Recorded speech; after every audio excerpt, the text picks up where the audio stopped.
तो देखिए animal coordination के बारे में पढ़ते हैं, there is a coordination in animal. तो हम लोग यहाँ पर देखते हैं जो केमिकल कोऑर्डिनेशन होता है एनिमल्स के अंदर is brought about by the two system. There are two system. Chemical coordination मतलब केमिकल कोऑर्डिनेशन जो होता है वो तो होता है हमारा हार्मोन से कारण, लेकिन अगर मैं कोऑर्डिनेशन के बारे में बात करूँ तो दो सिस्टम होते हैं। One is the nervous system और दूसरा होता है हार्मोनल। दो तरीके के सिस्टम होते हैं, नर्वस सिस्टम होता है और एक हार्मोनल सिस्टम होता है। तो सबसे पहले हम बात करेंगे बच्चों यहाँ पर नर्वस सिस्टम के बारे में बात। तो नॉर्मली हम लोग यहाँ पर देखते हैं कि बहुत सारी मूवमेंट्स होती है, फिजिकल मूवमेंट जो हमारे को दिखाई देती है, जो हमारे अंदर होती है as a response to a change in the environment of the organism. किसी भी ऑर्गेनिज्म के एनवायरनमेंट में कोई भी चेंज होता है ना जी, तो उसके हिसाब से हमारे अंदर क्या होती है, कोई ना कोई मूवमेंट होती है। जो नर्वस सिस्टम होता है ह्यूमन बीइंग के अंदर उसको हम तीन पार्ट्स में डिवाइड करते हैं। क्या पहले हम बात करेंगे यहाँ पर नर्वस सिस्टम के बारे में ही बात।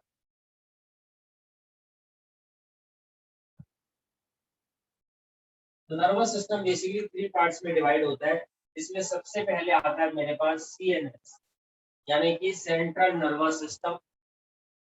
फिर आता है पीएनएस यानी कि पेरिफेरल नर्वस सिस्टम और देन एएनएस यानी कि ऑटोनॉमिक नर्वस।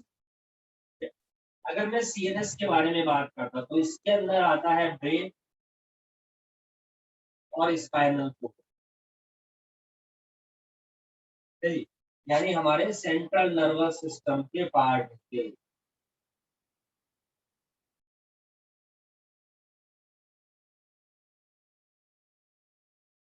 तो सेंट्रल नर्वस सिस्टम के दो कंपोनेंट्स है, ब्रेन और स्पाइनल कोड। यानी हमारी बॉडी के अंदर कोई भी मूवमेंट हो रही है, अगर ये मूवमेंट हो रही है इस टाइम, क्या जी, ये जो मूवमेंट हो रही है ये मूवमेंट क्यों हो रही है, कैसे हो रही है, किस वजह से हो रही है, तो बेसिकली इनको कंट्रोल करने के लिए, रेगुलेट करने के लिए हमारे पास ब्रेन और स्पाइनल कोड दो सिस्टम प्रेजेंट है जो हमारे सेंट्रल नर्वस सिस्टम के होते हैं। मैं जस्ट एक्टिविटी के थ्रू आपको समझाने की कोशिश करता हूँ, बाकी इनके बारे में तो डिटेल में बाद में पढ़ ही लेंगे कि किस तरह की मूवमेंट होती है, वो मूवमेंट कैसे कंट्रोल होती है बेसिकली हमारे इस नर्वस सिस्टम। मान लीजिए मैंने यहाँ पर टच किया और यहाँ पर कोई शार्प नीडल है, कोई पिन है, ठीक है, और जैसे ही मैंने उंगली टच करी तो यहाँ पर हमारी स्किन में क्या होता है बेटा, हमारे जो यहाँ पर है ये सेंस ऑर्गन होते हैं, ठीक है। हमारी बॉडी के अंदर क्या होते हैं, सेंस ऑर्गन होते हैं, और सेंस ऑर्गन ये बहुत सारे फैक्टर्स के थ्रू क्या होते हैं बच्चों, स्टिमुलेट होते हैं। जैसे ह्यूमंस के अंदर हम लोग क्या देखते हैं,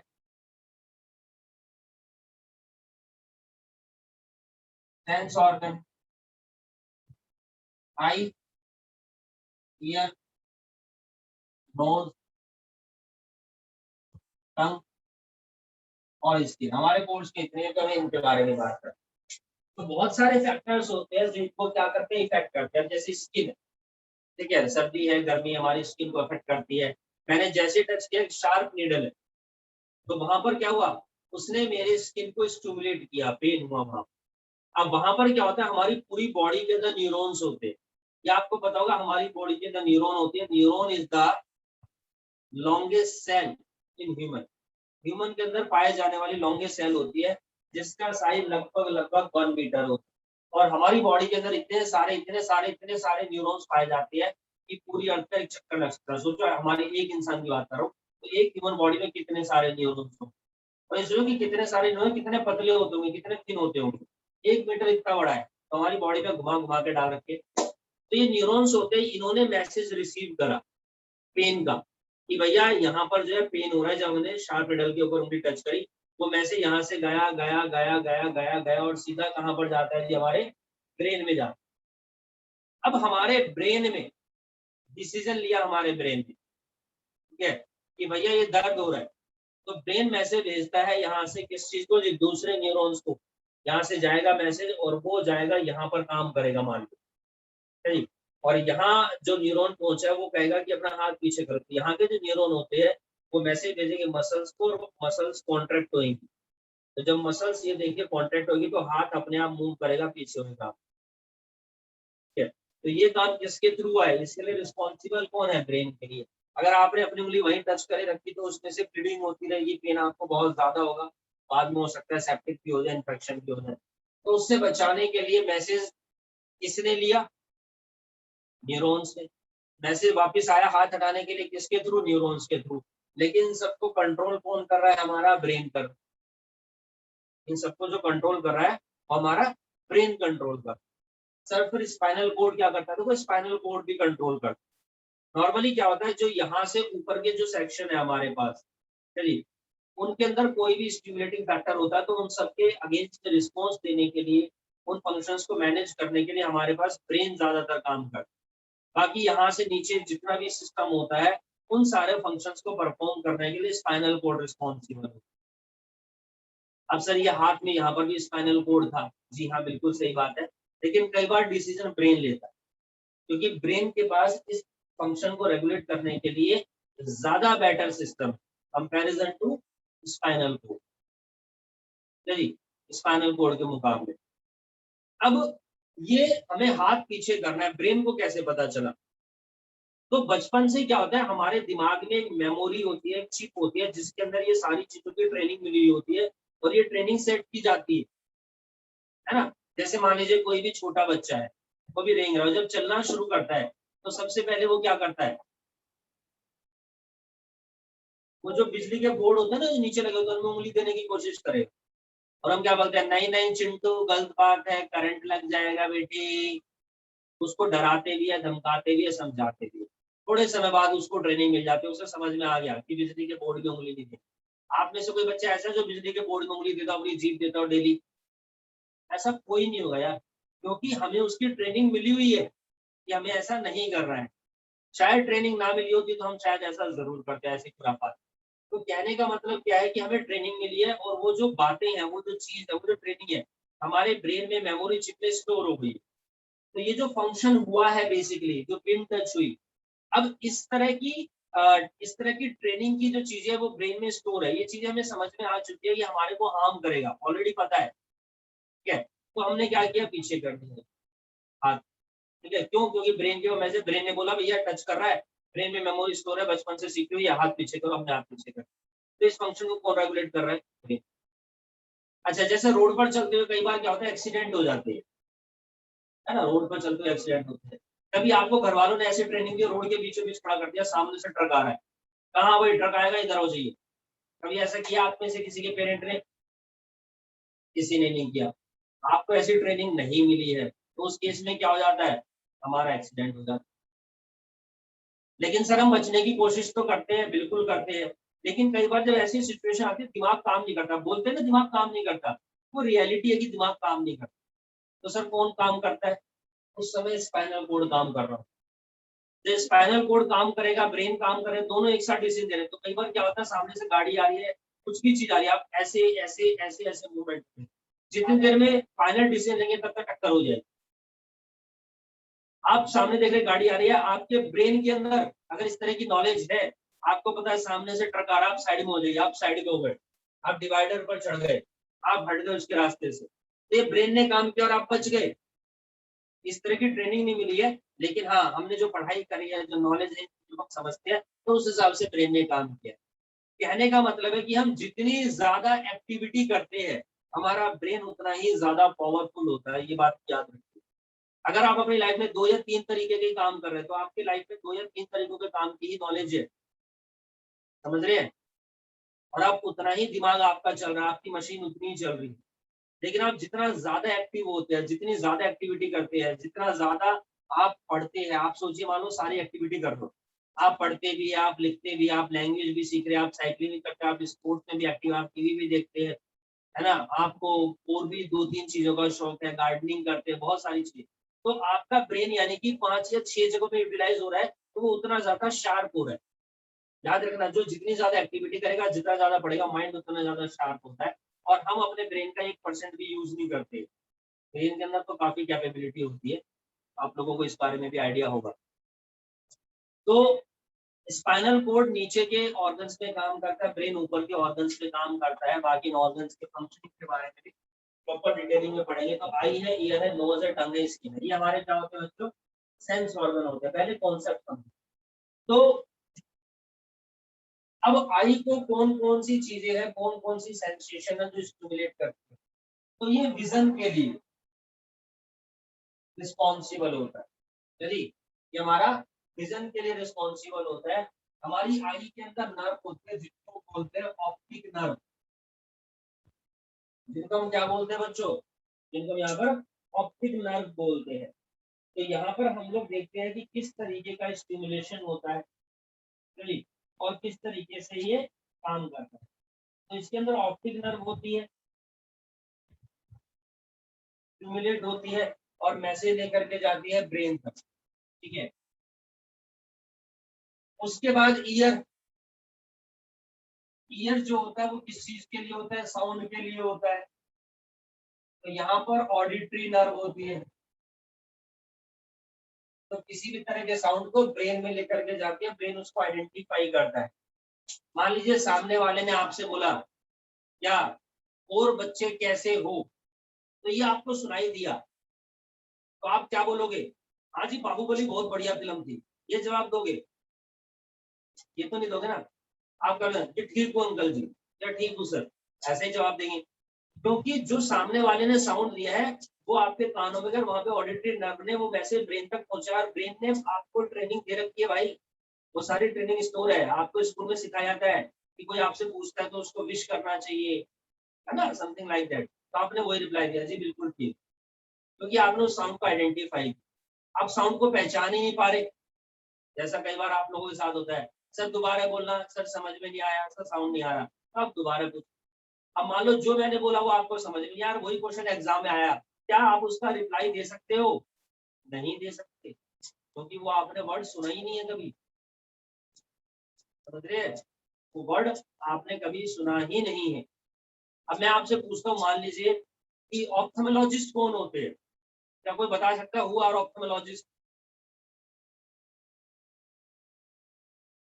निशांत को नहीं पता ऑप्थेमोलॉजिस्ट कौन होते हैं? किसी को पता ऑप्थेमोलॉजिस्ट कौन होते हैं? अब देखो आपने वर्ड नहीं सुना है तो आपको इसका मीनिंग नहीं पता, लेकिन मैं बता दूं कि आई के डॉक्टर होते हैं, जो आंख के डॉक्टर होते हैं तो उनको ऑप्थेमोलॉजिस्ट बोला जाता है, ठीक है जी। जो बोन पर वर्क करते हैं, नहीं शगुन ऐसा नहीं है, जो आईज के डॉक्टर होते हैं उनको ऑप्थेमोलॉजिस्ट बोला जाता है, ठीक है, आईज के डॉक्टर। तो अब आपने सुन रखा होगा, क्वेश्चन आएगा तो आप जवाब दे सकते हैं। आपने सुना ही नहीं तो आपने जैसे भी बोला, है ना, शगुन ने बोला कि बोन के ऊपर काम करते हैं, नहीं, अब ये तुक्का मारा है, क्योंकि आपने सुना ही नहीं ऑप्थेमोलॉजिस्ट, या कुछ कहीं चीजों को रिलेट किया होगा। तो जब हम वही वाली बात है कि एक्चुअल चीज सुनते हैं और उसके हिसाब से जवाब देते हैं, अब वो जवाब पहले से ब्रेन में स्टोर है, हमारी चिप के अंदर, मेमोरी चिप, ठीक है। नोज, नोज काम करता है स्मेल, फ्रेग्रेंस के हिसाब से, बदबू आ रही है, खुशबू आ रही है, सही। तो यहाँ पर भी नर्व्स होती है जो उस तरह के स्मेल को, फ्रेग्रेंस को इनहेल करते हैं और मैसेज ब्रेन तक पहुंचाती है। तभी तो कहते हैं, मान लीजिए कहीं पर बहुत ज्यादा क्या हो रहा है, खुशबू आ रही हो, ओहो कितनी खुशबू, ठीक है, और बदबू आ रही हो, ओहो आ हा हा, क्या बदबू है, मजा ही आ गया, है ना।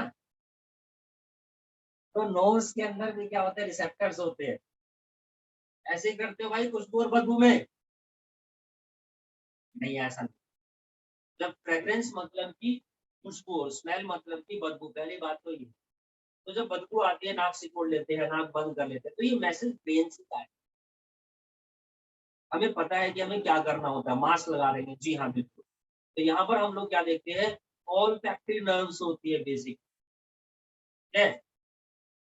फिर टंग, टंग क्या करती है, किस चीज का बता दिया, टेस्ट का। तो यहाँ पर भी हमारे पास गस्टेटरी रिसेप्टर्स होते हैं, जिनको टेस्ट बड्स बोलते हैं, स्वीट का, सोर का, बिटर का, इन सबके टेस्ट के बारे में बताती है भाई साहब। फिर आते हैं स्किन, तो स्किन के ऊपर रिसेप्टर्स होते हैं जिनको हम बोलते हैं थर्मो रिसेप्टर, हीट के कोल्ड के बारे में बताते हैं, और भी बहुत सारी चीजों के बारे में बताते हैं। तो ये यहाँ पर नर्व इम्पल्स होती है जिनके अंदर रिसेप्टर्स होते हैं, मैसेज को रिसीव करते हैं, ब्रेन तक पहुंचाते हैं, फिर ब्रेन से मैसेज आता है। अब इसमें एक चीज नोटिस करिए आप लोगों ने, कि जब मैंने उंगली टच करी थी तो मैसेज यहाँ से आया, लेकिन जब ब्रेन ने एक्शन दिया तो मैसेज सिर्फ यहीं तक गया, आगे तक नहीं गया। यानी कि एक्शन कहीं और हो रहा है, रिएक्शन कहीं और हो रही है। बात समझ में आ रही है ना? एक हो गया अफेक्टर, हो गया इफेक्टर। अफेक्टर और इफेक्टर ये यहाँ पर देखिए, यहाँ पर आपका जो है कंट्रोल हुआ है। नोज के अंदर ओल्फैक्टरी रिसेप्टर्स होते हैं, इन सारे रिसेप्टर्स के नाम भी बताऊंगा, इन सारे नर्व्स के नाम भी बताऊंगा। अभी तो कॉन्सेप्ट में एक्सप्लेन कर रहा हूँ ताकि आप लोगों को जो मैं बताना चाहता हूँ वो समझ में आए। ठीक, तो ये मैसेज देखो यहाँ तक आया और यहाँ पर इसने हाथ कॉन्ट्रैक्ट किया और इस तरीके से पीछे। तो समझना कि जो टारगेट होता है वो कोई और हो सकता है और जहां पर इफेक्ट हुआ है वो कोई और पार्ट हो सकता है हमारा। ठीक है भाई? तो सर ये कैसे पता चलता है? भैया नर्व्स, न्यूरॉन्स, न्यूरॉन्स का काम होता है। न्यूरॉन्स के बारे में जब हम लोग बात करेंगे तो न्यूरॉन्स भी 3 टाइप के होते हैं। एक होते हैं सेंसरी न्यूरॉन्स, एक होते हैं रिले न्यूरॉन्स, एक होते हैं मोटर न्यूरॉन्स। इनके बारे में भी डिटेल में बात करेंगे, डोंट वरी। तो ये हो गया हमारा न्यूरॉन्स का काम, इम्पल्स का काम, इस तरीके से सेंस ऑर्गन। ब्रेन कोऑर्डिनेट करता है, स्पाइनल कोड जो होता है वो यहाँ पर कोऑर्डिनेट करता है। अब देखो मैं वर्ड बोल रहा हूँ कोऑर्डिनेट, तो कोऑर्डिनेट का मतलब क्या है? कोऑर्डिनेट का मतलब समझिए, ठीक है? तो जैसा कि मैंने बताया कि सामने से पीछे से ट्रक आ रहा है, 10 मिनट, अब आपने आवाज की कान मैसेज ब्रेन तक गई, तो वहां से मैसेज आता है कि ट्रक आ रहा है, तो सबसे पहले हम पीछे मुड़ेंगे, ठीक है जी, और उसके बाद साइड में से फिर हटेंगे। तो ये कोऑर्डिनेशन है। मान लो ऐसा हो गया आपने सिर्फ देखा और ऐसे मुंह फाड़ दिया और आप हटे ही नहीं, तो क्या होगा? ट्रक ऊपर से चला जाएगा ना। तो ये कोऑर्डिनेशन होता है पूरी बॉडी का, इसके अंदर बहुत सारे ऑर्गन मिलकर के काम करते हैं। अगर कोऑर्डिनेशन ना हो तो एक्सीडेंट होने के चांसेस होते हैं। सेम इस तरह की सिचुएशन इन बाकी चीजों के अंदर भी होती है। जब आप एग्जाम देते हैं तब भी इस तरह की सिचुएशन होती है। तो हम ये जो मूवमेंट्स करते हैं कब करते हैं? मान लीजिए